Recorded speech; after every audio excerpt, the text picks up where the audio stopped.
अज्ञानतिमिरान्धस्य ज्ञानाञ्जनशलाकया चक्षुरुन्मीलितं येन तस्मै श्रीगुरवे नमः। भवानी शङ्करो वन्दे श्रद्धा विश्वासरूपिणो याभ्यां विना न पश्यन्ति सिद्धाः स्वान्तस्थमीश्वरम्।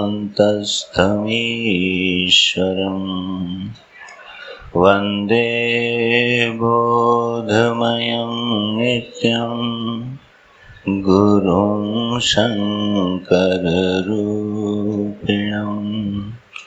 यमाश्रितो हि वक्रोऽपि चन्द्रः सर्वत्र वन्द्यते। उद्भवस्थितिसंहारकारिणीं क्लेशहारिणीं सर्वश्रेयस्करीं सीतां नतोऽहं रामवल्लभाम्।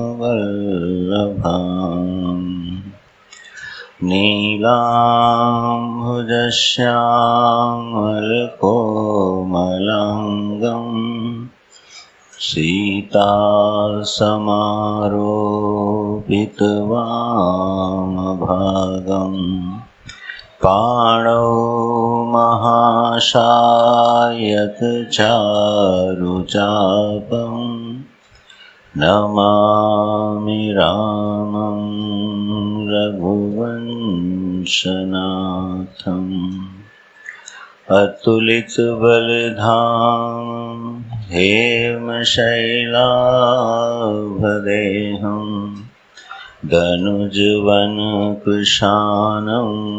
ज्ञानेनाग्रगण्यं सकलगुणनिधानं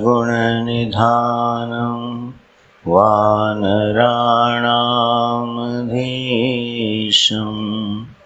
रघुपतिप्रियभक्तं वातजातं नमामि।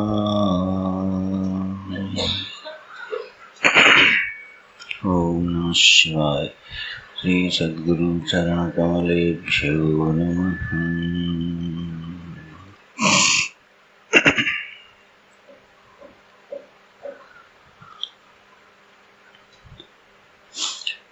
गंगा मैया की जय। आज थोड़ा गंगा जी का स्मरण कर लिया जाए 2 मिनट। गंगा दशहरा है, 10वीं की तिथि अवतरण दिवस मानी जाती है भगवती गंगा की। हमारे जो इस भारतवर्ष की भूमि में या आर्यावर्त की भूमि में जो पवित्र नदियां हैं उनमें सर्वश्रेष्ठ गंगा जी का स्थान है। 7 पवित्र नदियों के नामों का उल्लेख आता है जिनका हम लोग कलश में आवाहन करते हैं। और गीता जी में भगवान ने जब अपनी विभूति का वर्णन किया तो कहा, नदियों में मैं जाह्नवी माने गंगा जी हूँ। तो गंगा जी की महिमा पुराणों में बड़ा पौराणिक और प्राचीन इतिहास है गंगा जी का। कल हम लोग रात्रि में टहलते समय चर्चा कर रहे थे कि हमारी जो दृष्टि है उसमें जड़ और चेतन का विभाग है, और जिसको हम जड़ समझते हैं उसको हम संवेदना शून्य समझते हैं।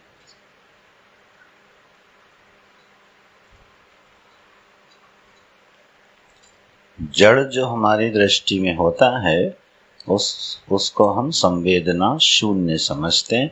वह किसी सत्ता का, वह किसी व्यक्ति का या जीव का एहसास हमको नहीं होता।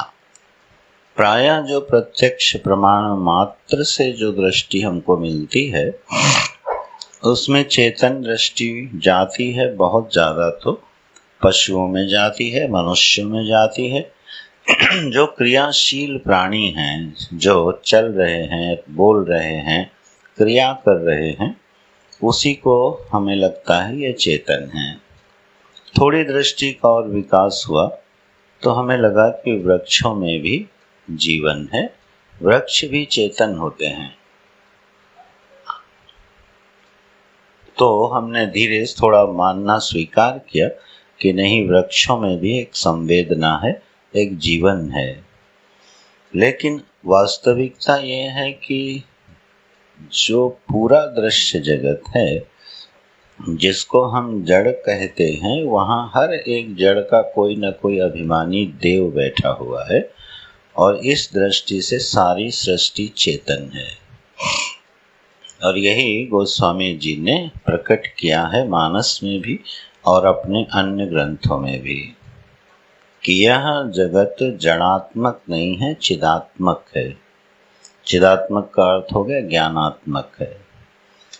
तो जितने भी जड़ पदार्थ हैं, जैसे पृथ्वी का हम लोग कल दृष्टांत ले रहे थे कि पृथ्वी हमारी दृष्टि में एक जड़ पिंड हो सकती है, लेकिन जब हम यज्ञ में पृथ्वी के लिए आहुति देते हैं, पूजा करते समय जब हम आसन पर बैठते हैं तो आधार शक्ति नमः बोल के उनकी वंदना करते हैं और फिर उनसे अनुमति लेते हैं कि हम हमारे आसन को शुद्ध कीजिए। यह प्रार्थना किसी जड़ से हो सकती है क्या?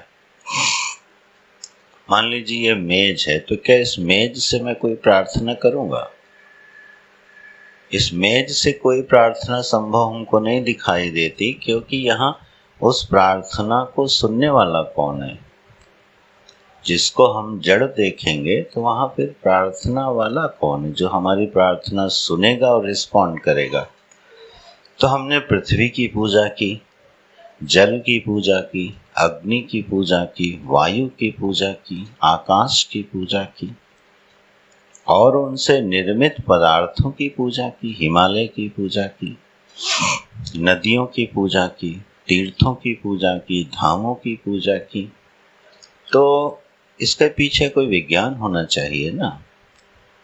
तो ये जड़ नहीं है, ये सब के सब प्राणी हैं।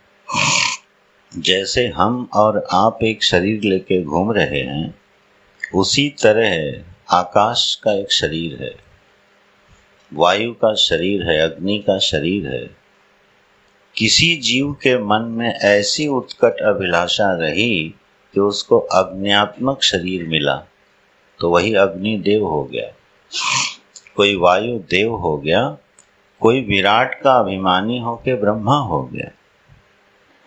तो पूरी जो सृष्टि है ये चेतन अभिमानी है, इसमें उन्हीं का समूह ये जगत है और इसीलिए यह पूजनीय भी है, वंदनीय भी है और इसकी सेवा भी की जा सकती है। इसी से हमको भोग भी प्राप्त होते हैं और यही हमारी उपासना का आलंबन भी बनता है। तो गंगा जी क्या हैं? गंगा जी प्रत्यक्ष प्रमाण से आंखों से देखेंगे तो नदी है, एक जल का स्रोत है जो मानसरोवर से आ रहा है, गौमुख से प्रकट हो रहा है, सागर में विलीन हो रहा है। इस भूमंडल पर हजारों नदियां हैं, गंगा जी से बड़ी बड़ी नदियां हैं, विराट नदियां हैं, सभी का वही स्वरूप हो गया, लेकिन उसमें विशिष्ट हो गई गंगा जी। क्यों? इनका एक इतिहास प्राप्त है, एक पौराणिक इतिहास प्राप्त है कि सगर के जो पुत्र हैं, 60,000 पुत्र, जब वो कपिल मुनि के शाप से भस्म हो गए, दुर्गति को प्राप्त हो गए, तो उनकी सद्गति होवे, इसके लिए यह विज्ञान ये विधान बना कि अगर गंगा जी धरती पर आ जाएं तो उनके स्पर्श से इन सगर के पुत्रों की सद्गति हो सकती है। अब जल के स्पर्श से जीव की सद्गति, इसको हम केवल प्रत्यक्ष प्रमाण से विज्ञान से ढूंढने जाएंगे तो कुछ बात बनेगी नहीं, और वो करना भी नहीं चाहिए। हमारी बुद्धि का उत्कर्ष इसी में है कि हम ऋषियों के विज्ञान को स्वीकार करके उसका अनुभव करें, तो हमारी बुद्धि बड़े बड़े रहस्यों को छू सकती है। तो महाराज सगर के जो पुत्र हुए, फिर उनकी परंपरा में अंशुमान आए, उन्होंने तप किया। फिर महाराज दिलीप ने तप किया, तप करके पूरा जीवन बीत गया, वो खत्म भी हो गए उस शरीर से। फिर उनकी परंपरा में उनकी पीढ़ी ने तप किया। फिर तीसरी पीढ़ी में महाराज भगीरथ ने तप किया, और भगीरथ के तप से फिर प्रसन्न होकर के गंगा जी धरती पर आने को तैयार हो गई। फिर उनके वेग को कौन धारण करेगा, क्योंकि जब वह आकाश से, उस क्षितिज से भूमंडल पर आएंगी तो उनका वेग इतना होगा कि वह रसातल में चली जाएंगी। उनके वेग को कौन धारण करे, तो भगीरथ ने फिर तपस्या करी और भगवान शिव को प्रसन्न किया। फिर शिव जी ने प्रसन्न होकर यह स्वीकार किया कि हम गंगा जी को अपने मस्तक पर लेंगे, उनके वेग को हम सहन करेंगे। तब गंगा जी उनकी जटाओं में आईं। और पुराणों में कभी आप लोगों ने पढ़ा भी होगा, नहीं तो पढ़िएगा, उन कथाओं का भी एक रस है। गंगा जी को भी थोड़ा अभिमान है। अभिमान ये है कि ये मृत्यु लोक बड़ा साधारण सा लोक है, चलो जाना तो है, और मैं तो साक्षात विष्णु भगवान की चरणामृत स्वरूपा हूँ। तो अपना जो उनका ये वेग, बल और पवित्रता का अभिमान है कि मैं जिसको स्पर्श करूंगी उस, या मुझे जो स्पर्श करेगा उसकी सद्गति हो जाएगी, ये गुण का अभिमान है। तो उस अभिमान के साथ जब आई तो भगवान शिव जो प्रलयंकारी हैं, सृष्टि ही प्रलय नहीं करते, अहंकार का भी प्रलय करते हैं, इसीलिए वो प्रलयंकारी हैं, अहंकार का नाश करने वाले हैं। तो मुस्कुराए कि गंगा जी का अच्छा ये अभिमान है, तो उन्होंने गंगा जी को अपनी जटाओं में ही उलझा लिया। वो गंगा जी शिव जी की जटाओं में ही बरसों घूमती रहीं और उनको बाहर निकलने का मार्ग ही नहीं मिला। तब वो प्रार्थना करती हैं और उनका अभिमान शांत हुआ। तब शिव जी ने अपनी एक जटा से गंगा जी की धारा को धरती पर छोड़ दिया। तो ब्रह्मा जी के कमंडल से, विष्णु भगवान के चरणों से, शिव जी की जटा से संबंध रखने वाली हैं गंगा जी। त्रिपथ गामिनी भी इसीलिए कही जाती हैं। प्रलय के देवता, पालन के देवता और संहार के देवता, तीनों के साथ संबंध है भगवती गंगा का। ऐसे वो फिर धरती पर आईं और भगीरथ जी आगे आगे चलते हैं और गंगा जी उनके पीछे पीछे चलती हैं। गंगा जी के अभिमान का मर्दन कई बार हुआ। हरिद्वार में जहाँ सप्तऋषि बैठे हैं तो उन्होंने उनको छेड़ा नहीं, क्योंकि उससे पहले जन्नू ऋषि ने उनको सबक सिखाया था। जन्नू ऋषि तप में लीन थे और गंगा जी अपने वेग से मदोन्मत्त होकर चल रही हैं, तो जन्नू ऋषि उनको पी गए, और पी गए तो वो फिर उदरस्त हो गई। फिर भगीरथ ने प्रार्थना करी। भगीरथ को बड़ी प्रार्थनाएं करनी पड़ी हैं धरती पर गंगा जी को अबाध रूप से प्रवाहित करने के लिए भगीरथ जी ने बड़ी मेहनत की भाई। इसीलिए हम लोग जब कोई काम बड़ा होता है तो क्या बोलते हैं, भागीरथ प्रयास करो, भागीरथ जैसी मेहनत करो। तो फिर जन्नू ऋषि ने उनको अपनी जांघों से प्रकट किया, इसलिए उनका एक नाम पड़ा जाह्नवी। और गीता जी में भगवान ने इसी शब्द का प्रयोग किया है, स्रोतसाम जाह्नवीस्मि, स्रोतसाम नदियों में मैं जाह्नवी हूँ। तो इस तरह से फिर गंगा जी आगे बढ़ी तो अब सप्त सरोवर में जो 7 ऋषि बैठे थे उनको गंगा जी ने बिल्कुल छेड़ा नहीं। 7 धाराओं में बंट के चुपचाप अपना मार्ग लेके आगे बढ़ गई। इस तरह से यहाँ पौराणिक संबंध जो भगवती गंगा का है, हर पुराण में गंगा जी का की महिमा का वर्णन है। गोस्वामी जी ने तो जगह जगह है भगवती गंगा का वर्णन किया है। जानकी माता जब गंगा जी पार करती हैं केवट के साथ, तो वहाँ मनौती मांगती है कि 14 वर्ष हमारे सकुशल बीत जाएंगे, तब मैं लौट के आपकी पूजा करूंगी।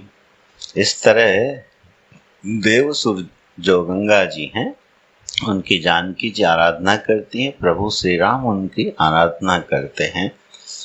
यह भगवती गंगा इस तरह से एक पौराणिक इतिहास में इस भूमंडल पर आई हैं।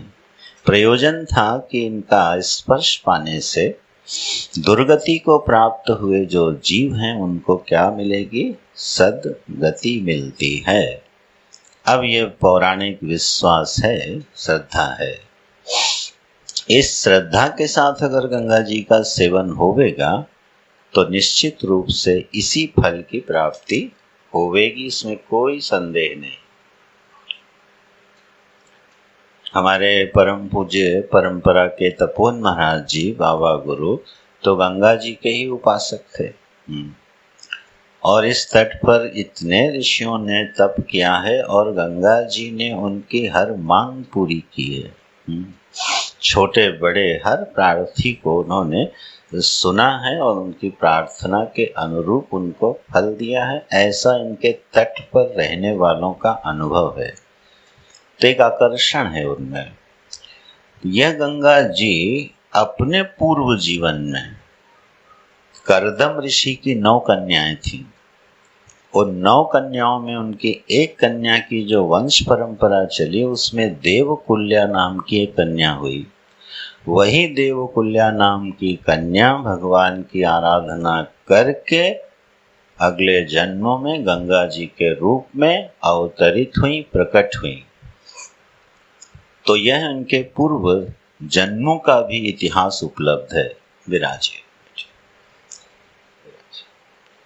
गंगा जी के पूर्व जन्मों का इतिहास भी हमारे पुराणों में उपलब्ध है। तो मैं ये कह रहा था कि जो केवल जड़ दृष्टि होगी तो न कोई प्रार्थना बनेगी, न उपासना बनेगी, न आराधना बनेगी। जब इस सृष्टि में जो हमारा आराध्य है, ये जो इसको हमने उपास्य बनाया है, वो कोई जड़ पिंड नहीं है। जैसे प्रातःकाल हम लोग भगवान भास्कर का हृदय में आवाहन करके नाम लेते हैं, तो अगर हमारी दृष्टि में वो केवल अग्निपिंड है, गैस का गोला मात्र है, तो फिर किसी प्रार्थना का कोई फल मिलने वाला नहीं है। वहाँ भगवान भास्कर विद्यमान हैं, जो इस पूरे ब्रह्मांड को, अपने ब्रह्मांड को ऊर्जा प्रदान कर रहे हैं, जीवन प्रदान कर रहे हैं, प्रकाश प्रदान कर रहे हैं। तो इस तरह से भगवती गंगा का प्रादुर्भाव इस भूमंडल पर हुआ है। गंगा जी से भी जो प्राचीन जो सरिता है वो है नर्मदा जी।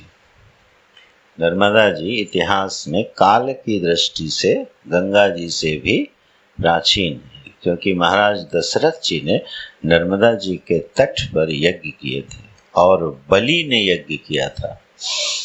जब भगवान ने वामन रूप लेकर के विराट रूप धारण किया था, तो वह यज्ञ नर्मदा जी के तट पर हो रहा था जो बलि ने किया था। तो नर्मदा जी भी मेकल सुता हैं। तो इस तरह से जो 7 पवित्र नदियां हैं वो हमारी उपास्य हैं। और जब हम लोग पूजन करते हैं तो कलश में, आपने ध्यान से सुना होगा कभी पूजन में, 7 नदियों का आवाहन किया जाता है। जलेऽस्मिन् सन्निधिं कुरु। कौन सी हैं बता?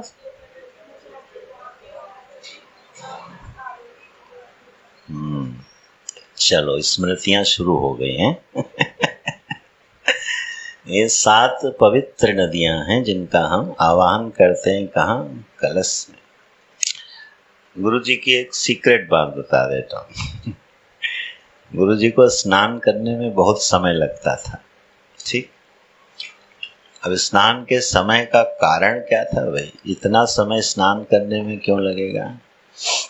स्नान करने में जो अधिक समय लगता था उसका कारण जो है थोड़ा विस्तार से बताता हूँ, गुरु जी का स्मरण हो गए। ऋषिकेश में गुरु जी आए हुए थे, ठंड के दिन थे। स्वास्थ्य बहुत अच्छा नहीं रहता था। बाथरूम का हीटर खराब हो गया,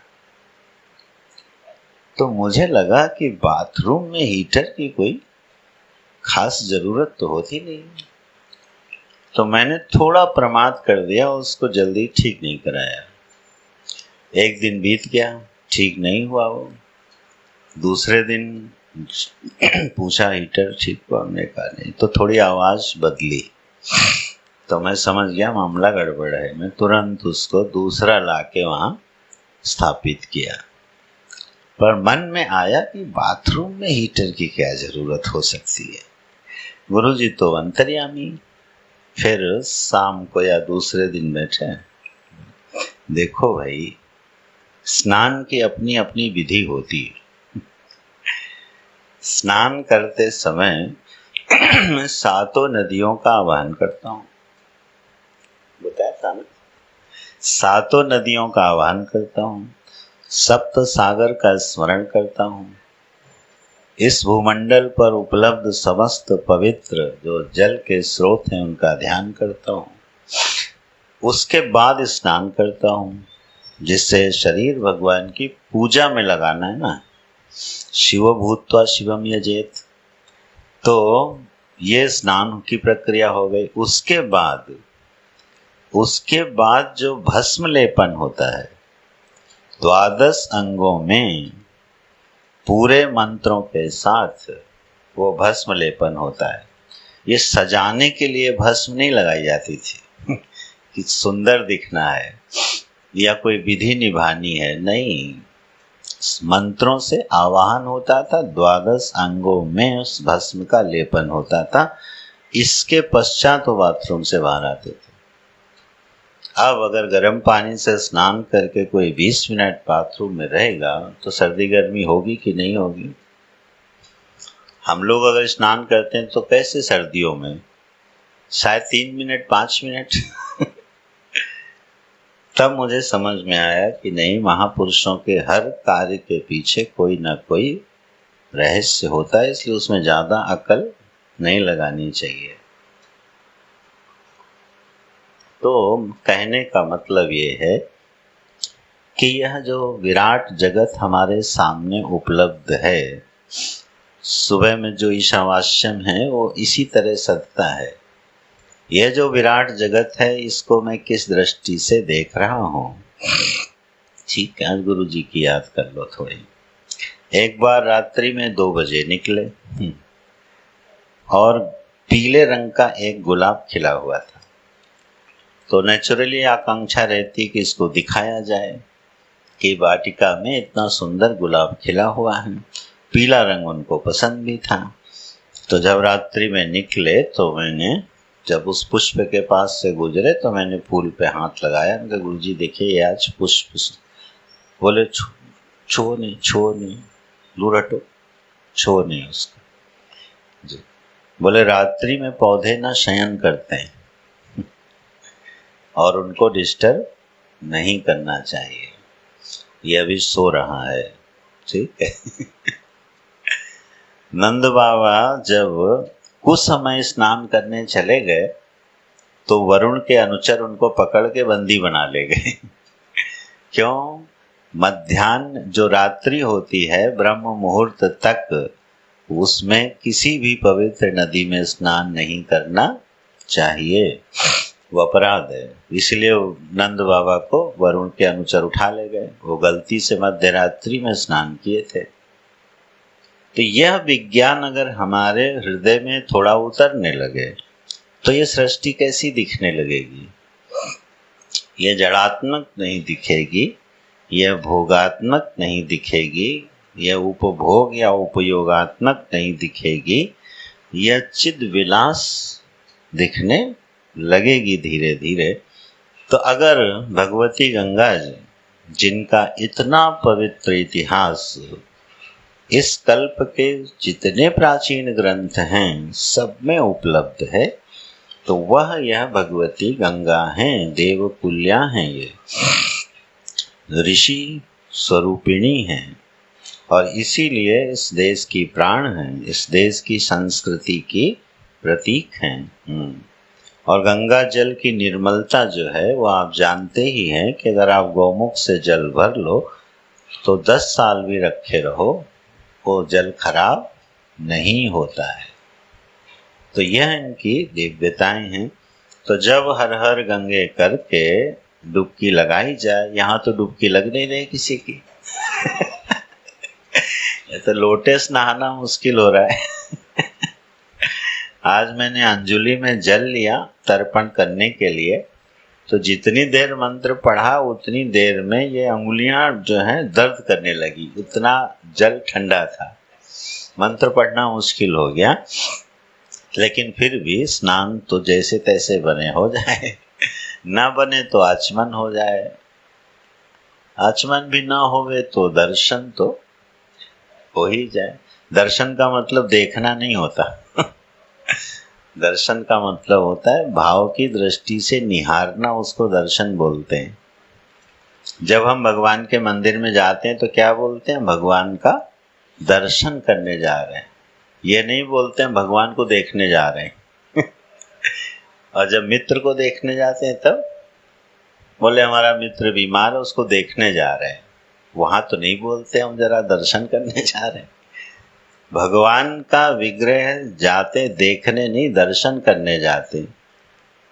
भावना से युक्त जब दृष्टि होती है तो उसका नाम पड़ता है दर्शन तो हम जब ऐसी पवित्र भावना से युक्त हो करके भगवती को निहारेंगे तो दर्शन हो गया। तो दरस परस मज्जन अरोपाना तीनों सुविधा दे दिए जो नहीं नहा सकता, माने आलसियों के लिए भी पूरा पूरा का पूरा सुख सुविधा उपलब्ध है उपासना की। दर्शन कर लो, स्पर्श कर लो, पान कर लो, आचमन कर लो, निहार लो तो प्रेम से भाव से निहारने का नाम होता है दर्शन। वो दर्शन की जो दृष्टि है वो कहाँ से मिलेगी? दर्शन की दृष्टि मिलती है सत्संग से, आचार्यों के पास बैठने से, शास्त्रों का अध्ययन करने से, गुरुओं की सेवा करने से दर्शन की दृष्टि मिलती है। और फिर उस दृष्टि से जब जगत को देखा जाता है तो उसका रूप भिन्न हो जाता है। यही दृष्टि जब अध्यात्म में प्राप्त हो जाती है तो दर्शन बदल जाता है ना? अहम मिट जाता है, ऐसी दृष्टि प्राप्त हो जाती है। तो इस तरह से आज गंगा दशहरा, माँ भगवती गंगे का अवतरण दिवस है। अपनी अपनी श्रद्धा भाव के अनुसार उनका दर्शन स्पर्श होना चाहिए।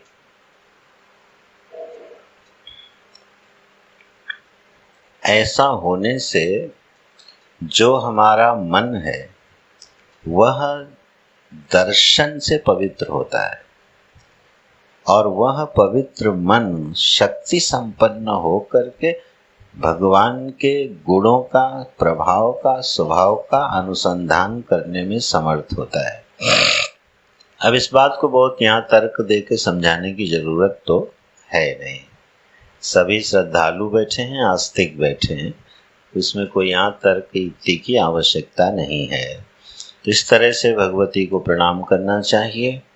और जो अपने सनातन वैदिक संस्कृति में जो ये आर्यावर्त है उसमें जो उपासना के स्वरूपों के आलंबन हैं उनका चित्र कैसा है?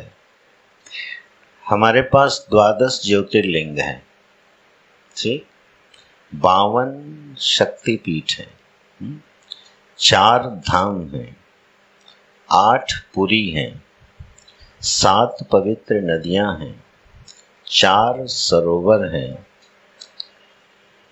4 सरोवर हैं प्रमुख रूप। सब तो सरोवर तो वैकल्पिक है, जो गणना है वो 4 सरोवरों की है।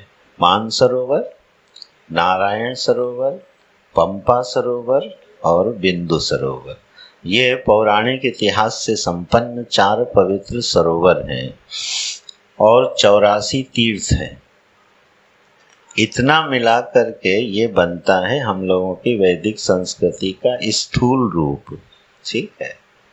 और उसके बाद जो भगवान की विभूतियों में उपासनाएं हैं वो तो अलग है। तो ये तीर्थों का स्वरूप है, धामों का स्वरूप है। यह हमारी उपासना के केंद्र हैं, ठीक है। कभी कभी अपने को सौभाग्यशाली समझना चाहिए, कभी कभी नहीं, हमेशा। जिस जिले में चले जाओ, जिस प्रदेश में चले जाओ, वहाँ भगवान की याद दिलाने वाला चिन्ह उपलब्ध है। कहीं चले जाओ आप, केरल से लेके कश्मीर तक, इस आर्यावर्त में कोई भूमि ऐसी नहीं है जहां भगवान का स्मरण दिलाने वाला कोई प्रतीक उपलब्ध ना हो। सिक्किम चले जाओ, नागालैंड चले जाओ, वहां पर भी आपको कोई ना कोई पौराणिक इतिहास का चिन्ह मिल जाएगा। यहाँ जो हम लोग बैठे हैं, यहाँ पर लक्षेश्वर शिव जी का मंदिर है। यहाँ से 5-6 किलोमीटर की दूरी पर, यहीं पर लाक्षागृह बना था और लाक्षागृह की सुरंग निकली है, उसके आगे कहीं एक गुफा भी है। तो वहाँ पांडवों ने जिस बचने के बाद भगवान शिव की स्थापना करके और फिर उसका पूजन किया था, तो वो हो गए लक्षेश्वर महादेव। ऐसे आप कहीं हिमालय में घूमो, कोई ना कोई पौराणिक इतिहास हमारी संस्कृति की याद दिलाने वाला उपलब्ध है। उससे होता क्या है, एक बार तो सिर झुकता है ना।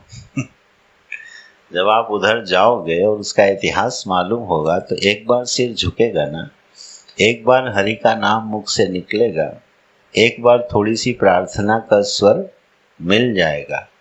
इस तरह से उपासना होती रहती है। स्तु नारायण। तो माँ भगवती गंगे का पुनः पुनः स्मरण, आज उनका सुंदर पूजन भी हुआ, पूर्व संध्या पर आरती करने का भी अवसर मिला। कल धार जो है हम लोग 24 घंटे सुन रहे हैं। इन सब के लिए अपने प्रभु को धन्यवाद देना चाहिए और गंगा जी को प्रणाम स्मरण करना चाहिए। नारायण जी गंगा दशहरा पर हम लोगों ने थोड़ा भगवती को स्मरण किया। आइए अब थोड़ा मानस में प्रवेश करते हैं। कियन्माया वशवर्ति विश्वमखिलं ब्रह्मादिदेवासुरा यत्सत्त्वादमृषैव भाति सकलं रज्जौ यथा हे भ्रमः यत्पादप्लवमेकमेव हि भवाम्बोधेः तितीर्षावतां वन्देऽहं तमशेषकारणपरं रामाख्यमीशं हरिम्। वेदांत तो पीछा छोड़ नहीं रहा। सुबह की क्लास में भी चलता है और वो शाम की क्लास में भी उपस्थित है। चलो थोड़ी चर्चा करके आगे बढ़ जाते। यन मायावशवर्ति विश्वम अखिलम ब्रह्मादिदेवासुरा, जिनकी माया के वश में रहते हुए, जिनके अधीन होकर के जितने ये देव हैं, सृष्टि के अनुग्राहक तत्व हैं, ये सब अपना काम करते रहते हैं। अखिल विश्व जिनकी माया के अधीन होकर अपना काम करता रहता है और जिनकी सत्ता पा करके झूठा जगत भी सत्य भाषित होने लगता है। माने जगत की कैटेगरी कहाँ चली गई? झूठ में। यह जो झूठा असत जगत है जिसकी सत्ता पा करके सत्तावान हो जाता है और सच जैसा दिखने लगता है जैसे रज्जु में सर्प दिखाई देता है। ये रज्जु सर्प का दृष्टांत वेदांत में इतनी बार आता है कि लोग चिढ़ जाते हैं। जब बार बार सुनाओ ना, एक क्या संत थे कि बोले ये वेदांती जो है ना, ये दिन भर घटपट और मठ की घटपट में लगे रहते हैं। एक घट ले आएंगे और एक रज्जू सर्प ले आएंगे। कोई भी वेदांत की कक्षा बिना रज्जू सर्प और घट के पूरी होती नहीं। अब गोस्वामी जी का ये भाव प्रधान ग्रंथ भी बिना रज्जू सर्प के शुरू नहीं हो रहा। रज्जु सर्प का जो दृष्टांत है भ्रम का, वो बड़ा सुंदर दृष्टांत है, बुद्धि के धरातल पर दिया गया दृष्टांत है ये। ठीक है, इसकी मीमांसा हम लोगों ने करी होंगी मांडूक्य आदि उपनिषदों में। अच्छा, आज एक प्रश्न छोड़ देता हूँ रात्रि के लिए। रस्सी में सर्प दिखता है, ठीक है, भ्रम या झूठ किसको कहते हैं? भ्रम या झूठ उसको कहते हैं जो वस्तु जहां पर नहीं है उसका वहां पर दिखाई देना झूठ है। ठीक है, अविद्यमाने सति भासमानत्व मिथ्यात्वम। जो वस्तु जहां नहीं है वहां दिखे तो झूठ है, लेकिन अगर जो वस्तु जहां है वहीं दिखे तो वो झूठ नहीं हो सकती। जैसे यह सर्प जो है रज्जु में ना दिखे, सर्प सर्प में ही दिखे, तो वो झूठ होगा क्या?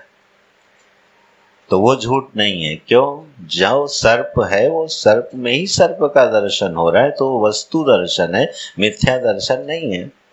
मिथ्या की प्रतीति कब होती है? जब एक वस्तु वहां दिखने लगती है जहां वो है नहीं। अब रज्जु में सर्प दिखने लगा, जो सर्प वहां वास्तव में क्या है ही नहीं, इसलिए रज्जु में दिखने वाला सर्प क्या हो गया? झूठ हो गया, मिथ्या हो गया। ठीक है, ये सुख दुख कहाँ दिखाई देते हैं? हम लोगों के जीवन में जो सुखानुभूति है, जो दुखानुभूति है, ये कहाँ दिखाई देती है? ये वहां दिखाई देती है जहां इसको नहीं होना चाहिए, और इसीलिए झूठ है। सुख अगर इंद्रिय सन्निकर्ष में दिखाई देता है, बिल्कुल सत्य है। भाई मुझे भूख लगी है और मैंने भोजन किया और भोजन स्वादिष्ट है, स्वाद का अनुभव हुआ, तृप्ति हुई, तो इसमें झूठ क्या है? इसमें क्या झूठ है? एक सुखानुभूति हुई, एक तृप्ति की अनुभूति हुई, अब इसमें तो झूठ नहीं है। लेकिन स्वप्न का जो लड्डू खाया वो झूठा है। क्यों भाई स्वप्न का लड्डू झूठा है? क्योंकि स्वप्न का लड्डू वहां है नहीं जहां दिखाई दे रहा है। स्वप्न क्यों झूठा है? जहां है, जहां नहीं है वहां दिखाई दे रहा है, इसलिए स्वप्न झूठ है। लेकिन जागृत में ऐसा है क्या है? तो उस तृप्ति में, उस सुख में झूठ क्या है?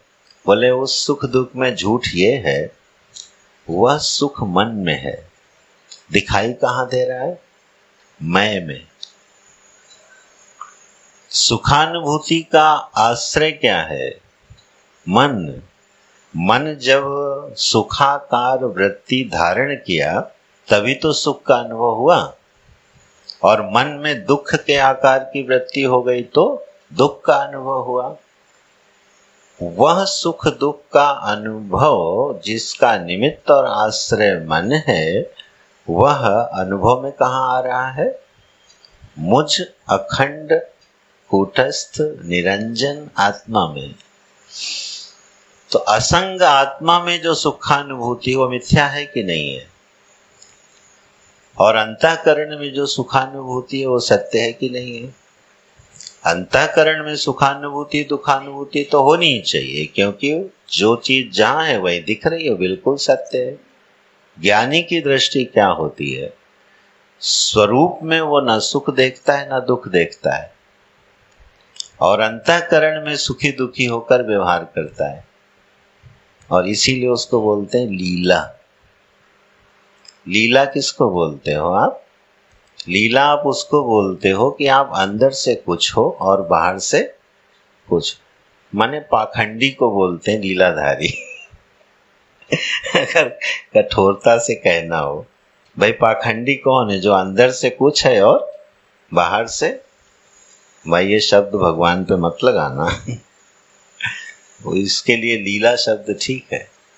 अब भगवान जानकी जी के वियोग में रो रहे हैं, ठीक है ना? और असल में रो रहे हैं क्या?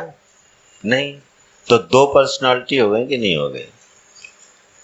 खुद रो भी नहीं रहे हैं, खुद आनंद स्वरूप हैं। ये दर्शन उन्होंने सती जी को करा दिया, लेकिन रो रहे हैं। तो वो रोना उनका लीला क्यों हो गया? क्योंकि वह रोना वहां देख रहे हैं जहां है, और जहां नहीं है वहां कोई रोना नहीं है। तो इस तरह से ये कुछ प्रक्रियाएं हैं वेदांत की। प्रश्न हमारा ये है, प्रश्न कि रज्जु में जब सर्प का भ्रम होता है तो हमने सर्प को कहीं देखा है और रज्जु को भी देखा है, ठीक है? तो सत्य सर्प को भी देखा है, सत्य रज्जु को भी देखा है। फिर हमने अध्यास किया तो रज्जु में सर्प दिखाई दिया, हमने उसको मिथ्या कहा।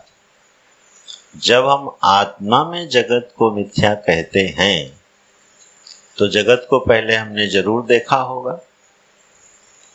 आत्मा पृथक होगी, जगत पृथक होगा। सत्य जगत को पहले देखा होगा और अब आत्मा में देखने पर वो मिथ्या दिखाई दे रहा है। तो क्या जगत पहले सत्य था? जगत की अनुभूति हुए बिना जगत के मिथ्यात्व का दर्शन कैसे होगा? जीवन में किसी ने सर्प ना देखा हो, उसको रज्जु में सर्प दिखाई देगा? जिसने जीवन भर कभी सर्प को न देखा हो वो कभी रज्जु में सर्प को देख नहीं सकता है। तो अगर हमने सत्य जगत का अनुभव न किया हो तो उस जगत के मिथ्यात्व का दर्शन भी आत्मा में कैसे होवेगा? ठीक है, प्रश्न ना पकड़ में आया हो तो शाम को बैठेंगे हम लोग, अभी आगे चलते हैं। तो इस तरह से जिनकी सत्ता से सत्तावान हो करके यह झूठा जगत भी सत्य भासित होता है, और जिनके चरण कमल प्रभु श्री राम के चरण कमल नौका के समान हैं, भव सागर को पार करने की इच्छा करने वाले हे साधकों, हे भक्तों, अगर तुम इस भव सागर से पार जाना चाहते हो तो भगवान के चरण कमल नौका के सदृश हैं, उन पर चढ़ जाओ और आराम से इस भव सागर को पार कर जाओ।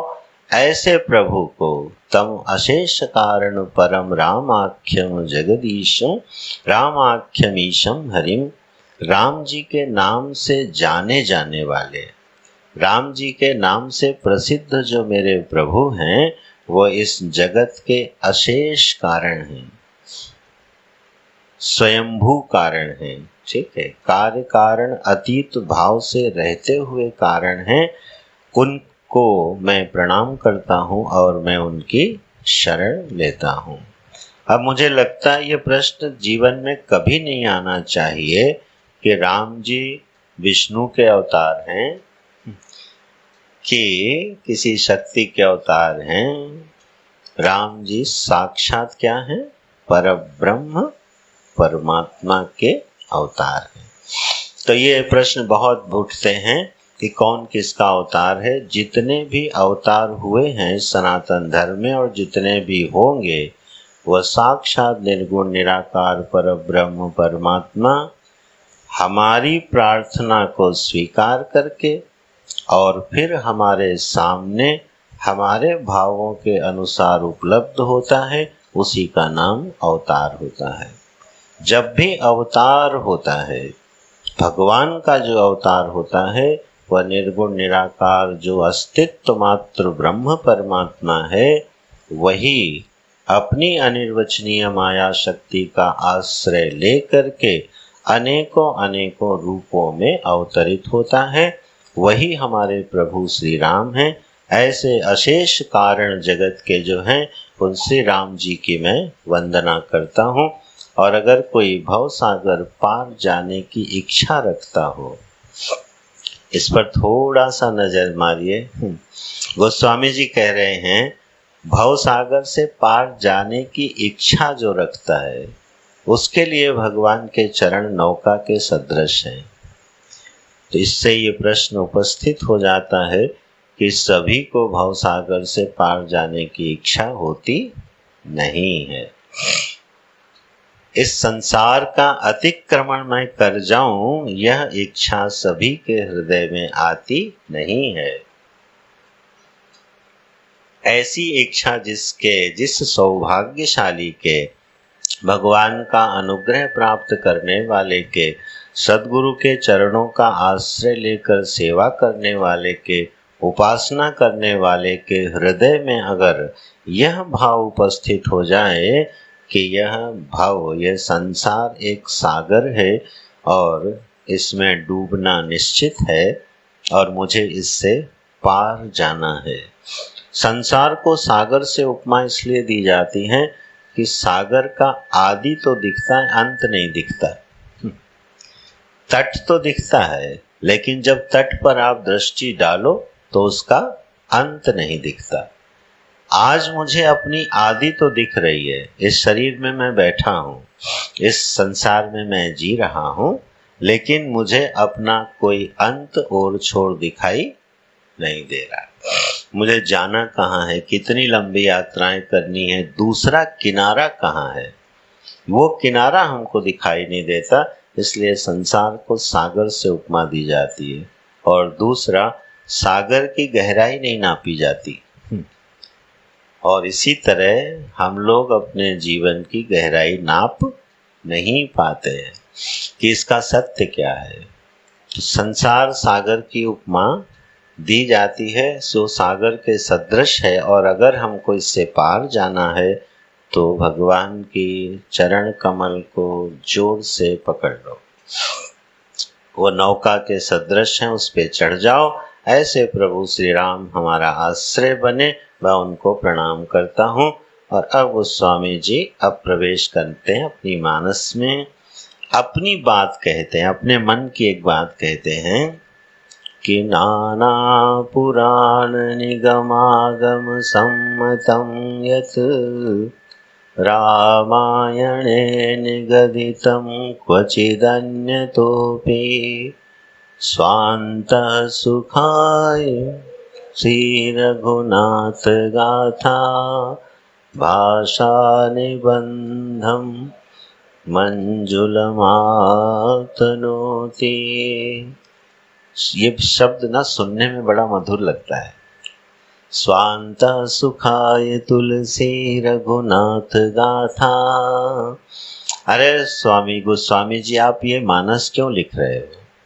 बोले स्वांत सुखाय तुलसी रघुनाथ गाथा। इसको लिखने में मुझे मजा आ रहा है, मैं अपने प्रभु का स्मरण कर पा रहा हूँ, ये मेरे आनंद का विलास है, इसलिए मैं ये मानस लिख रहा हूँ। जब गोस्वामी जी ये मानस लिख रहे थे तो उनका बड़ा विरोध हुआ था। बड़ा विरोध हुआ था काशी में कि जब उन्होंने ग्राम्य भाषा में लिखना शुरू किया तो काशी के विद्वानों ने इसका बहुत विरोध किया कि ग्राम्य भाषा में ऐसे गूढ़ तत्वों को नहीं लिखा जाना चाहिए। और गोस्वामी जी स्वयं बहुत बड़े विद्वान थे, संस्कृत भाषा के ही नहीं सारे दर्शनों के बहुत बड़े विद्वान थे। तब उन्होंने ये निर्णय छोड़ दिया, अच्छा जैसा प्रभु चाहेंगे। तो बड़ी प्रसिद्ध इतिहास है ये कि उन्होंने ये तय हुआ कि काशी विश्वनाथ जी में बाबा के मंदिर में सारे ग्रंथ रख दो और वहीं से आज्ञा मिलेगी तो मैं लिखूंगा, माने इसका प्रचार प्रसार होवेगा। तो लिखने के बाद काशी के पंडितों ने वो सारे और ग्रंथों के साथ श्रुति स्मृति के साथ गोस्वामी जी की मानस भी रख दी। कहते हैं ये सबसे नीचे रखी थी और उसके ऊपर लदे थे वेद पुराण, और जब प्रातः काल हुआ तो ये सबसे ऊपर रखी हुई थी। तब उसके बाद काशी के पंडितों ने इसको स्वीकार कर लिया और ये मानस हमारे सामने आ गई। इस मानस में है क्या? बोले नाना पुराण निगम आगम सम्मतम यत। इसमें पुराणों की बात है, वेदों की बात है, आगम शास्त्रों की बात है, और कहीं कहीं हमने इसमें अपनी बात भी डाली है। रामायणे निगदितम क्वचित अन्यतोपि, थोड़ा बहुत हमने भी अपनी बात इसमें डाल दी है। इस तरह से ये मानस की रचना हुई है। निगम और आगम में अंतर होता है। निगम माने होता है वेद, और आगम माने वेदानुसारी शास्त्र को आगम बोलते हैं। जो श्रुति स्मृति के अनुसार शास्त्र लिखे जाते हैं उनको बोलते हैं आगम ग्रंथ, और निगम बोलते हैं वेद को।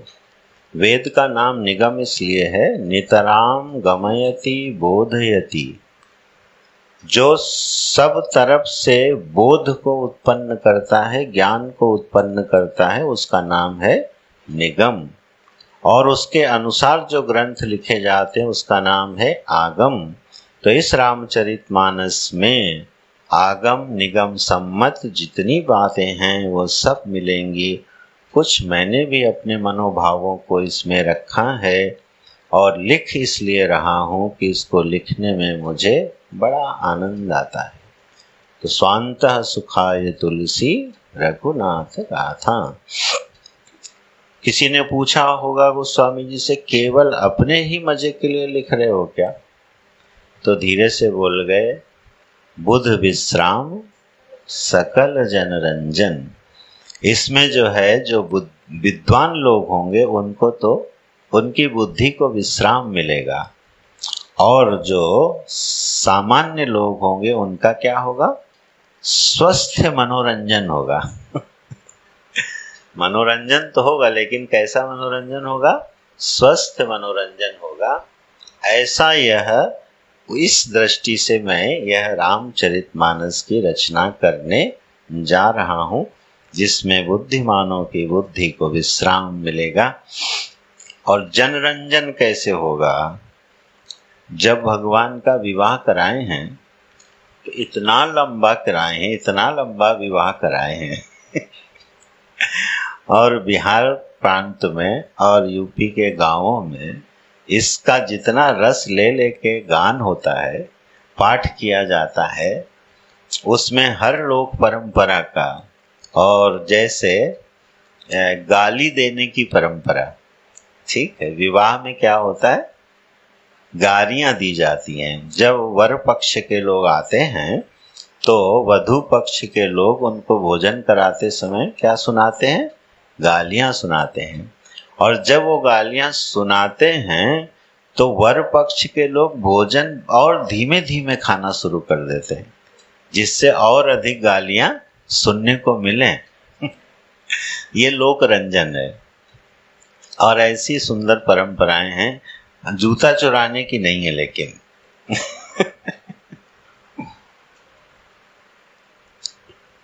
तो भगवान की जो विवाह का प्रसंग है पढ़िएगा। ब्रह्मा आदि जो समस्त देवता हैं, शिव जी भी छद्म रूप धारण करके, माने पूरी प्रकृति उस विवाह में भगवान के सेवा में उपस्थित है, और खूब रंजन हो रहा है, खूब श्रृंगार हो रहा है। ऐसे लोक रंजन की सुंदर कथाएं हैं। एक शूर्पणखा बहनी आती हैं शूर्पणखा रावण के बहिनी वो रावण की बहिनी है। यही एक ऐसा प्रसंग है जहां गोस्वामी जी ने राम जी से झूठ बुलवा लिया है ना? राम जी से झूठ बुलवा लिया। क्यों? राम जी ने क्या कहा? हाँ, है कुंवर मोर लघु भ्राता। अरे भाई, मेरा तो विवाह हो गया है, दूसरा मैं करना नहीं चाहता, और अगर दूसरा करता भी तो जब ये न होती तो कर लेता, ये तो सामने ही खड़ी है। ये लोक रंजन है। भगवान जानकी जी की ओर इशारा करके बोलते हैं शूर्पणखा को, तुम्हारा प्रस्ताव यहाँ पर बिल्कुल अनुचित है, क्योंकि जानकी जी यहीं पर उपस्थित है। हाँ, हमारा छोटा भाई जरूर कुंवारा है, शायद तुम्हारी बात बन जाए। ये है रंजन, स्वस्थ रंजन। ऐसे मानस में बहुत सारे प्रसंग आते हैं, युद्ध का वर्णन में, विवाह के वर्णन में, भानु प्रताप की कथा में, जहाँ मन को थोड़ा रंजन मिलता है, एक गुदगुदाहट सी होती है। और बुध विश्राम की तो आप बात ही ना करो। बुध विश्राम के तो ऐसे ऐसे अद्भुत चौपाइयाँ गोस्वामी जी ने दे दी हैं कि वहाँ विद्वानों की बुद्धि भी आश्चर्यचकित हो जाती है कि श्रुति के सिद्धांतों को कोई इस तरह से भी एक चौपाई में रख सकता है। एक एक चौपाई में पूरी श्रुति के सिद्धांत को उतार दिया है गोस्वामी जी ने। ऐसी मधुर मधुर चौपाइयाँ हैं। मम दर्शन फल परम अनुपा, जीव पाव निज सहज स्वरूपा। अब देखो, ये जरा दर्शन की दृष्टि से इस पंक्ति को देखो। सारी उपासनाओं का फल है सबरी, मेरा दर्शन हो जाए। लेकिन मैं तुमको बता रहा हूं, मेरे दर्शन का भी एक फल बनता है। क्या? जीव पाव निज सहज स्वरूप। जीव को अपने सहज स्वरूप में विश्राम मिल जाए, ये किसके दर्शन का फल है? साक्षात प्रभु श्री अवतारी प्रभु श्री राम के दर्शन का फल है। और ये श्रुति सिद्धांत का निचोड़ है। यन मनसा न मनुते ये नाहुर मनोमतम, तदेव ब्रह्म त्वं विद्धि नेदम यदिदम उपासते। केनोपनिषद के वो 5 मंत्र जहां पर श्रुति कहती है नेदम यदिदम उपासते, जिसकी तुम इदम इदम करके उपासना कर रहे हो, यह वह ब्रह्म नहीं हो सकता।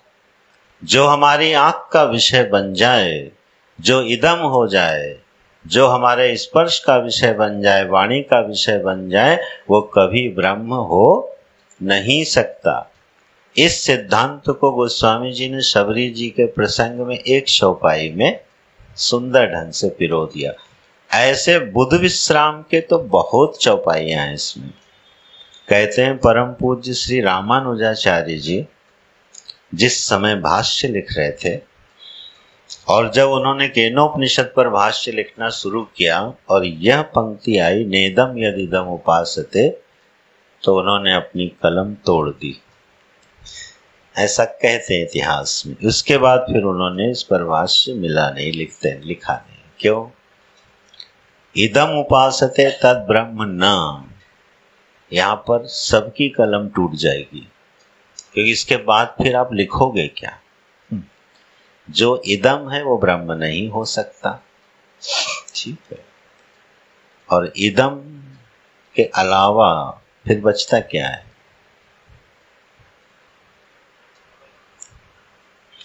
अहम भी तभी बचता है जब उसके सामने इदम हो। अच्छा बताओ, अहम के बिना इदम की सत्ता है कि इदम के बिना अहम की सत्ता है? अब ये शब्द तो समझ में आ ही रहा होगा ना। इदम के बिना अहम की सत्ता है या अहम के बिना इदम की सत्ता? कौन किस पर आश्रित है? अच्छा, अगर हम कहते हैं इदम अहम के आश्रित है, तो गहरी नींद में सारा इदम जब अव्यक्त हो जाता है तो अहम कहाँ जाता है?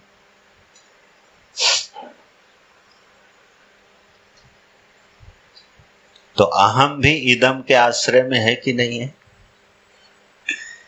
सोच के देखो। सारा इदम हटा दो, अहम बचेगा क्या? अहम पूरा का पूरा आश्रित है किस पे? इदम पे। अच्छा, मैं अपनी पहचान बनाऊं।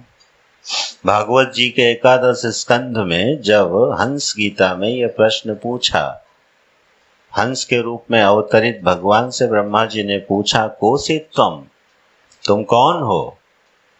तो हंस के रूप में आए भगवान ने क्या कहा? ये तुम्हारा प्रश्न बेकार है, क्योंकि मैं इस प्रश्न का उत्तर दे नहीं सकता। ये प्रश्न ही बेकार है। क्या?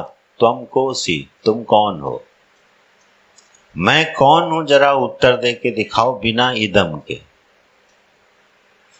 मैं के साथ कोई इदम मत जोड़ो और फिर अपना परिचय दे के दिखाओ, नहीं मिलेगा। अहम माने मैं किस पर आश्रित हूं? सारे इदम पर ही तो आश्रित हूं, और क्या है। और यही तो हमारी सबसे बड़ी पीड़ा है। अज्ञानी जीव की सबसे बड़ी पीड़ा क्या है? क्योंकि उसने अहम को इतने इदम पर आश्रय दे रखा है। इस बात को गोस्वामी जी ने कैसे समझाया मानस में? सबके ममता ताग बटोरी, मनहु बांध मम पद मन ही बांध बर डोरी। उमा दारु जोशित की नाई, सबहि नचावत राम गोसाई। ये है बुद्ध विश्राम की पंक्तियां। बोले तुम्हारी हालत क्या है?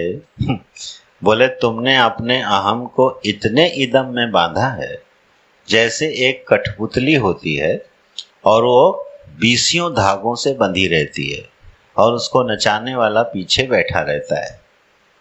अब वो जो धागा हिलाता है वही अंग उसका नाचता है, और नचाने वाला धागे हिलाता रहता है और कठपुतली नाचती रहती है।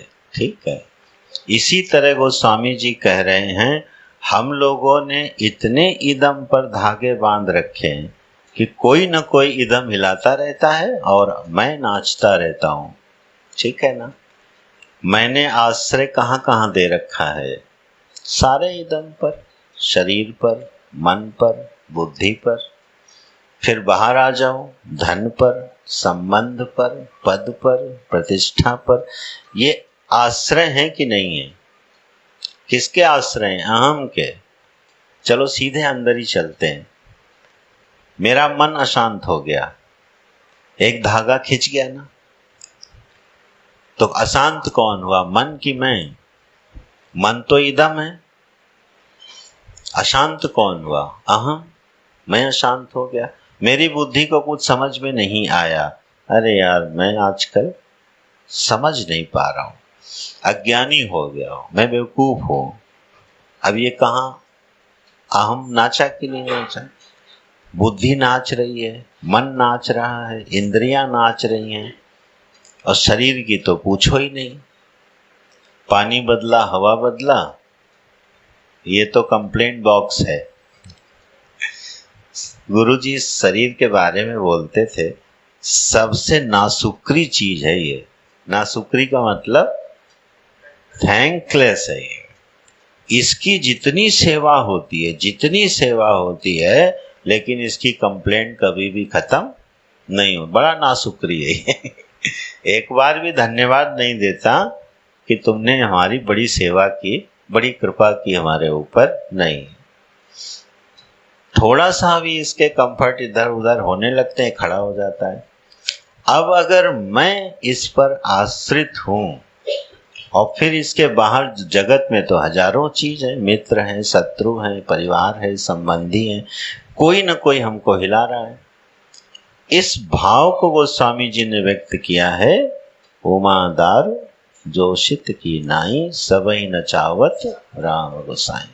बोले उपाय बताओ। समस्या तो सब लोग बताते हैं, थोड़ा उपाय भी बताओ। तो बोले उपाय है कि सारे धागे मिलाओ, मोटी सी बनाओ रस्सी, और कहाँ बांध दो? राम जी के चरणों में बांध दो। बस सारे झंझट खत्म, हिलना डुलना बंद। इदम को एक आश्रय दे दो। क्या? प्रभु। सारे इदम को हटाओ और एक आश्रय दे दो प्रभु की। तो फिर क्या निकलेगा? भगवान की कृपा से। आजकल बड़े दुखी हो, भगवान की ऐसी मर्जी है। बड़ा आनंद है, भगवान की बड़ी कृपा है। अब सारे इदम कहाँ चले गए? एक जगह बंध गए, ईश्वर पे। इसका लाभ देखो आप। भव सागर सूखने लगा, रास्ता मिलने लगा। अब 75 जगह नाचना नहीं है, एक ही जगह शिकायत कर सकते हैं, एक ही जगह प्रार्थना कर सकते हैं, एक ही जगह हम आश्रय ले सकते हैं। राग जाएगा जीवन से, द्वेष जाएगा जीवन से, शत्रु मित्र का भाव चला जाएगा जीवन से, अगर ये चौपाई उतार ली जाए तो इस तरह से चर्चा ये चल रही है कि जो अहम है वो इदम के आश्रय में रहता है। ये कमाल की बात है। ठीक है, सारे इदम हटा दो तो अहम गया। मैं फिर से वो दृष्टांत सुना देता हूं, सबने सुना होगा, पर सुविधा ये है कि आप लोग भूल जाते हो तो हम बार बार सुना सकते हैं। शामिल बाजा वाला सुना है ना? शायद 2-4 लोगों ने न सुना हो, फिर सुना देते। बड़ा मधुर दृष्टांत है वो। शामिल बाजा का दृष्टांत ऐसा है कि संगीत की सभा में एक सज्जन टेढ़ी मेढ़ी लकड़ी लिए हुए थे।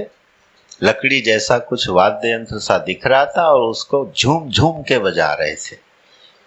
पूरा संगीत सभा चल रही थी और उसके साथ झूम झूम के स्वर मिला रहे थे, बजा रहे थे। सबकी दृष्टि उस बाजे पर जाए, ये बड़ा अद्भुत बाजा है, समझ नहीं आ रहा, आज तक तो देखा नहीं ऐसा बाजा।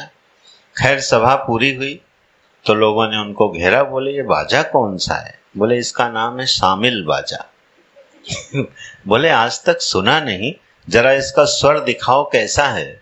बोले इसका अपना कोई स्वर नहीं है, ये जब सारे स्वर बजते हैं तभी बजता है और जब सारे स्वर बंद हो जाते हैं तो ये बंद हो जाता है, इसका अपना कोई स्वर नहीं है। अहम का दृष्टांत है ये। इदम का संगीत बजता है, ये झूम झूम के बजता है। ठीक, और जब इदम के संगीत बजना बंद हो जाते हैं तो ये गहरी नींद सुसुप्ति में चुपचाप सो जाता है, इसका कोई अपना स्वर। और यही बड़ी सुविधाजनक बात है कि अहम का अपना कोई अस्तित्व नहीं है। अगर अहम का अपना कोई निजी यथार्थ वास्तविक अस्तित्व होता तो हम कभी भी ब्रह्म के साथ अद्वैत भाव में प्रवेश नहीं कर सकते थे। अद्वैत का सिद्धांत कभी जीवन में उतर नहीं सकता। परमात्मा से अभिन्न आप कभी नहीं हो सकते, हम और आप, अगर अहम पृथक रूप से कोई सत्ता है तो विचार करने पर यह सिद्ध हो जाता है कि अहम अपने आप में कुछ नहीं है। इन सारे सिद्धांतों को गोस्वामी जी ने अपनी मीठी मीठी चौपाइयों में पिरो दिया है। यह है बुध विश्राम, और सकल जनरंजन तो आता ही रहेगा बीच बीच में। इस तरह से जो रामचरितमानस है, यह मूल प्रयोजन जो गोस्वामी जी ने बता दिया है वो तो है स्वांतः सुखाय तुलसी रघुनाथ गाथा। और कमाल की बात है, जो स्वांतः सुखाय लिखी गई वो बहुजन सुखाय हो गई। और जो चीजें बहुजन सुखाय लिखी जाती हैं वो ना बहुजन सुखाय होती हैं ना स्वांतः सुखाय होती हैं। जब भी हम कोई लेख लिखते हैं, मानो, ठीक है, वह लेख अगर स्वांतः सुखाय से अभिव्यक्त हो रहा है तो वो हजारों दिलों को छुएगा। और अगर केवल मैथमेटिक्स सजाई जा रही है, उसमें 4 लाइनें इधर से, 2 लाइनें उधर से, 8 लाइनें उधर से, मिला मुलू के लेख लिख दिया, तो वो लेख सुनाने के लिए आपको सबके पीछे पीछे घूमना पड़ेगा। जैसे कवि लोग जब कोई कविता लिखते हैं तो श्रोता ढूंढते हैं कि कोई एक श्रोता मिल जाए जो हमारी कविता ध्यान से सुन ले, और कवि को देख के ही श्रोता दूर से निकल लेते हैं कि अगर इसके साथ भिड़ गए कहीं तो ये आधे घंटे तो गए हमारे, कुछ ना कुछ सुना के दम लेगा। गोस्वामी जी अपनी मानस लेके किसके पीछे घूमे? भैया तुम सुन लो कि तुम सुन लो, क्यों? स्वांत सुखाय तुलसी रघुनाथ गाथा। उन्होंने अपने आनंद में भर के ये कथा लिखी है, तो उस कथा से ही आनंद बह रहा है। तो जिस कथा से आनंद निर्झरित होता है तो वो तो जिसको छुएगी उसी को आनंदित करेगी। इस तरह से इन 7 श्लोकों में बाल कांड का मंगलाचरण किया है। 7 जो सोपान हैं इस रामचरितमानस के 7 कांडों में वो विभक्त हुए हैं। सोपान माने क्या होता है? सीढ़ी। इस सीढ़ी की एक बड़ी मनोरम बात है, ये सीढ़ी चढ़ने के लिए नहीं बनाई गोस्वामी जी ने, सीढ़ी उतरने के लिए बनाई है। ठीक, जनरली सीढ़ी किस लिए बनती है? चढ़ने के लिए। गोस्वामी जी ने कहा चढ़ने में होता है परिश्रम, हम जो सीढ़ी बना रहे हैं इससे उतर आओ तुम। कहाँ? राम कथा सरोवर है और इस सरोवर के 4 घाट हैं, 4 मनोहर घाट। 4 घाटों वाला ये राम कथा सरोवर बना दिया। अब बताओ, सरोवर में स्नान करने के लिए सीढ़ी उतरना पड़ता है कि चढ़ना पड़ता है? उतर के आप सरोवर में जाते हो और फिर उस शीतल जल में आप स्नान करते हो। और चढ़ने में क्योंकि श्रम होता है, उतरने में श्रम नहीं होता, तो गोस्वामी जी ने इसको सरोवर से उपमा दे दी। ये अमृत सरोवर है राम की कथा। धीरे पहली सीढ़ी पे खड़े हो जाओ और भगवान करे कोई धक्का दे दे तो सीधे ही कुंड में आराम से सुविधा है। अगर पीछे कोई संत, कोई सदगुरु अगर पीछे से धक्का दे दे तो कहाँ गिरोगे? सीधे अमृत के सरोवर में गिरोगे।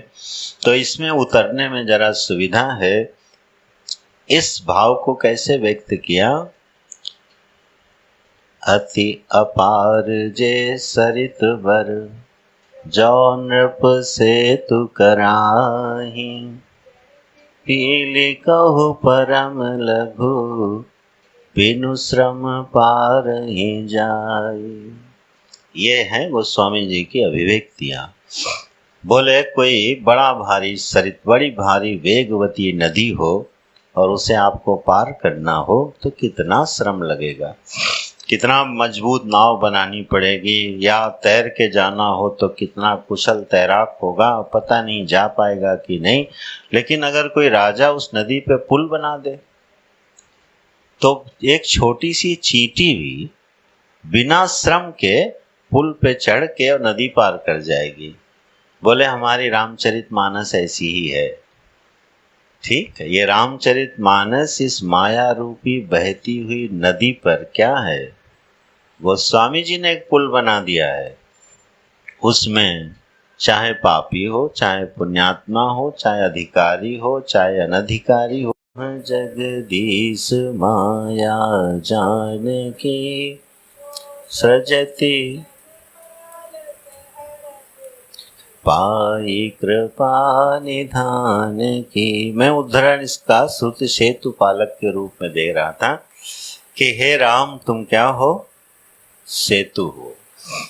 वेदों में जैसे वेद सेतु का काम करते हैं, प्रभु श्री राम का अवतार और उनकी जो लीलाएं हैं वह जीवों के लिए, देहाभिमानियों के लिए, मायाग्रस्त मोहग्रस्त जीवों के लिए क्या करती हैं?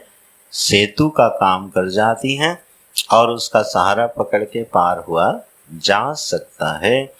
इस तरह से रामचरितमानस का अवतरण होता है। गोस्वामी जी गणपति का वंदन करते हैं। अब संस्कृत वाला मंगलाचरण पूरा हो गया। 7 कांडों में संस्कृत के श्लोकों में भी वंदना की गई है और उसके बाद दोहे और चौपाइयों में भी। अब जब वंदना करना शुरू करते हैं तो वंदने ही किए जाते हैं, प्रणाम ही किए जाते हैं, वंदना और प्रणाम ही किए जाते हैं। और आश्चर्य लग रहा है कि कितना प्रणाम करने की जरूरत है, इतने लोगों को प्रणाम करने की क्या जरूरत है? अरे दुष्टों को भी प्रणाम किए। बोले अच्छा आप दुष्टों को प्रणाम क्यों कर रहे हो? बोले इसलिए प्रणाम कर रहा हूं कि हमको तंग न करें हमारे कार्य में बाधा न बने, इसीलिए हम इनको भी प्रणाम किए ले रहे हैं। लेकिन प्रणाम करते करते जो आखिरी प्रणाम है वो क्या किए हैं? सिया राम मैं सब जग जानी, करहूँ प्रणाम जोरी जुग पानी। अंतिम में जो प्रणाम किए हैं वो सब कहाँ समेट दिए? सीताराम में। ये शैली है ग्रंथ लिखने की, विस्तार करने की और समास करने की, और परंपरा का ग्रंथ है ना, इसलिए परंपरा का पालन करते हुए अब सबसे पहले किसकी वंदना करते हैं? गणपति की। फिर भगवान विष्णु की वंदना करते हैं, फिर भगवान शिव की वंदना करते हैं, और फिर अपने गुरुवर की वंदना करते हैं। ये क्रम है वो स्वामी जी की वंदना में। गुरु की जब वंदना करते हैं तो कहते हैं कि बंदो गुरुपद कंज, कृपा सिंधु नर रूप हरि, महामोहतम पुंज, जासु वचन रवि कर निकर।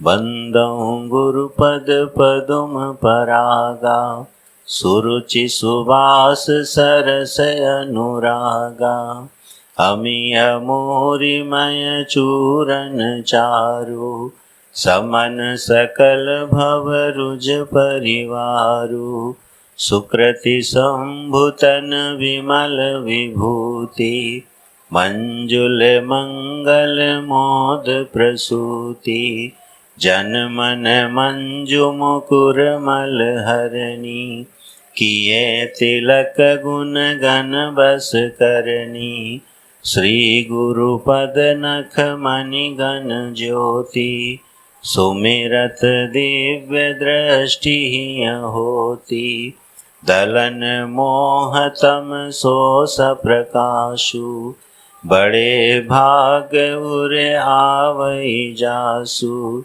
उघरहि विमल विलोचन ही के, मिटहि दोष दुख भव रजनी के, सूझहि रामचरित मणि मानिक, गुपुत प्रगट जहाँ जो जेहि खानि, जथा सुवंजन अंजिद्रक, साधक सिद्ध सुजान, कौतुक देखत सैल वन, भूतल भूरि निधान।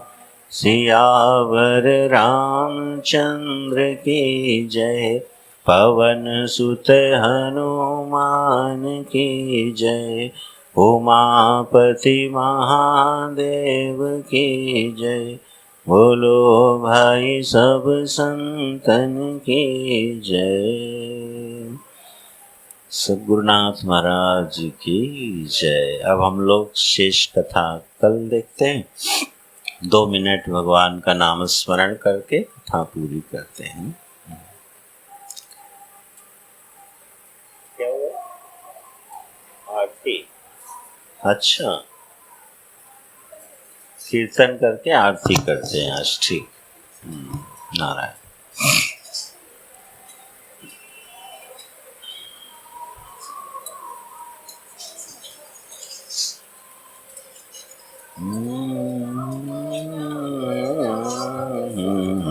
राम राम राम, हरे राम राम राम, सीता राम राम राम, हरे राम राम राम, सीता राम राम राम, हरे राम राम राम, सीता राम राम राम, हरे राम राम राम, सीता राम राम राम, हरे राम राम राम, सीता राम राम राम, हरे राम राम राम, सीता राम राम राम, हरे राम राम राम, सीता राम राम राम, हरे राम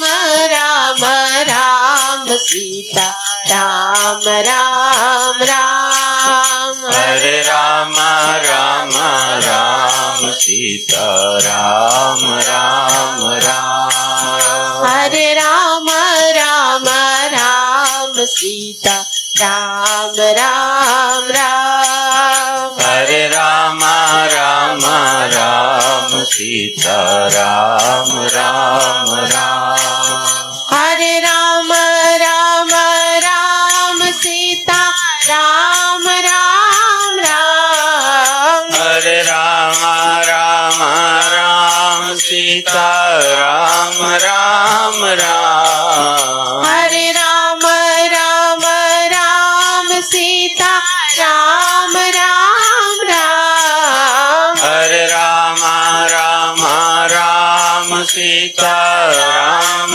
राम राम हरे राम राम राम सीता राम राम राम हरे राम राम राम सीता राम राम राम सीता राम राम राम राजा राम राम राम सीता राम राम राम राजा राम राम राम हरे राम राम राम सीता राम राम राम हरे राम राम राम सीता राम राम राम हरे राम राम राम सीता राम राम राम हरे राम राम राम सीता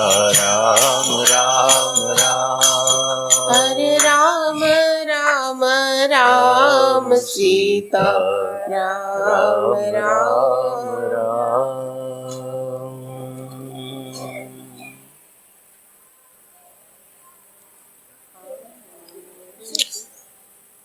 आरती श्री रामायण